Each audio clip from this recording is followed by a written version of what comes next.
Bonjour, je suis Mickaël du blog notrepatrimoine.fr et aujourd'hui on va parler d'une parabole. C'est la parabole des ouvriers de la vigne. En attendant, pour commencer, n'hésitez pas à télécharger mon e-book sur le lien qui s'affiche en haut à droite de la vidéo.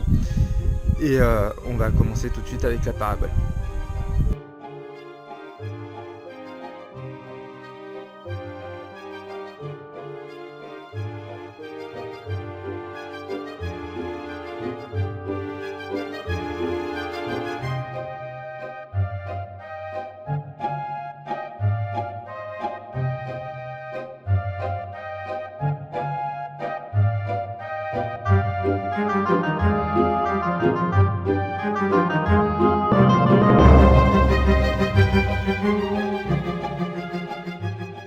Pour être bref, c'est l'histoire d'un maître de maison qui va chercher des ouvriers pour sa vigne à la première heure le matin. Il les fait travailler dans sa vigne toute la journée. Et il se rend compte qu'à la troisième heure le matin, il a besoin d'autres ouvriers. Donc il les fait venir travailler à sa vigne aussi. Et donc il travaille aussi toute la journée. Et puis à la sixième heure, pareil, il a besoin d'autres ouvriers. Toc, il les fait travailler dans sa vigne. Et à la neuvième heure, pareil. Et à la 11e heure aussi, pareil, il les fait travailler. Et à la fin, il faut qu'il les paye. Et donc il les paye tous un denier par jour, un denier pour ce qu'ils ont travaillé. Donc c'est-à-dire que ceux qui ont commencé à la première heure, ils ont un denier, mais ceux qui ont travaillé juste une heure à la fin, ils ont un denier également. Alors voilà, donc il y en a qui vont voir de l'injustice, d'autres qui vont être contents avec les derniers, donc c'est un peu mitigé. Mais voilà, donc j'ai fait un peu un compte rendu sur cette parabole. Alors pour reprendre la parabole, donc je vais reprendre ma feuille de pompe là, 2 secondes. Voilà. Donc les derniers ont reçu un denier, les suivants pensaient recevoir davantage. Alors voilà ce qui est écrit. En recevant, ils murmurèrent contre le maître de maison.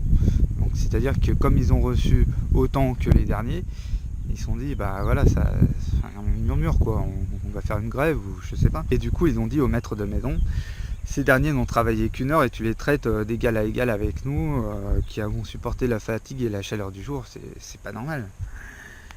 Et le maître de maison a répondu, mon ami, je ne te fais pas tort, n'es-tu pas convenu avec moi d'un denier? C'est là où c'est intéressant parce que quand vous êtes employé, vous avez un salaire de temps et vous râlez, il y en a beaucoup qui râlent comme ça, vous râlez, je dis pas vous spécialement, mais il y en a beaucoup qui râlent parce que voilà, il y en a un nouveau qui rentre et il gagne plus que vous pour le même travail. On commençait par le savoir avec les bruits qui courent, les choses comme ça, ou les grilles salariales.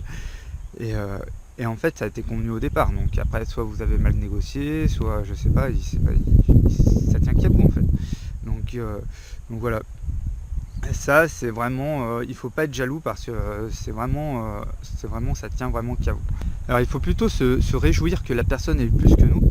Et en fait, pourquoi on ne peut pas se réjouir? Parce qu'en général, l'être humain est égocentrique. On est tous centrés sur nous-mêmes et on n'est pas centré sur les autres. Et le fait qu'une autre personne ait eu plus que nous, en général, ça nous humilie, ça nous énerve.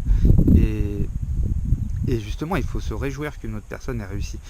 Et il faut être content pour elle. Donc voilà, si vous voyez qu'une personne arrive dans une société et gagne plus que vous, ou même si vous êtes indépendant, si une personne fait la même chose que vous et réussit mieux, au contraire, il faut être content pour elle, il faut aller la féliciter, ça sera mieux, ça veut dire que vous n'êtes pas égocentrique et même si c'est difficile au début, il faut se forcer à le faire.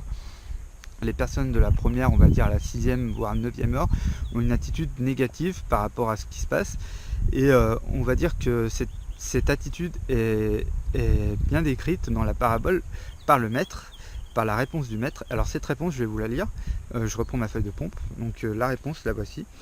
Ne m'est-il pas permis de faire de mon bien ce que je veux, ou vois-tu d'un mauvais œil que je sois bon? On a pu le traduire aussi par où faut-il que tu sois jaloux parce que je sois bon. Donc voilà, c'est vraiment une forme de jalousie.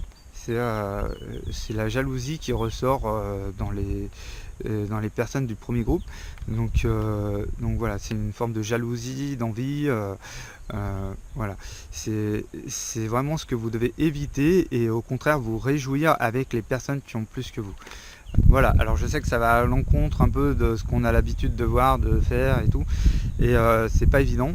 Donc voilà, ce qu'il faut, c'est éviter d'être concentré sur soi-même, d'être égocentrique, d'être négatif, d'être jaloux du succès des autres et d'être focalisé,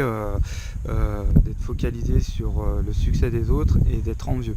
Donc voilà, si vous rencontrez quelqu'un qui a plus de succès, qui réussit quelque chose, félicitez-le et au contraire, allez fêter ça avec lui, réjouissez-vous avec lui et vous verrez, ça vous fera quelque chose. Enfin, au contraire, vous allez vous sentir bien. Voilà, la vidéo est terminée, donc en attendant, n'hésitez pas à laisser un commentaire pour me dire ce que vous avez pensé de cette histoire, quelle impression vous a fait le maître de maison, comment elle traite ses employés de manière juste, injuste, ce que vous auriez fait, si vous vous seriez réjoui ou pas. Et puis en attendant, on se retrouve bientôt dans une prochaine vidéo ou un prochain article sur mon blog notrepatrimoine.fr. Et puis en attendant, n'hésitez pas à vous abonner à la chaîne. Allez, à bientôt!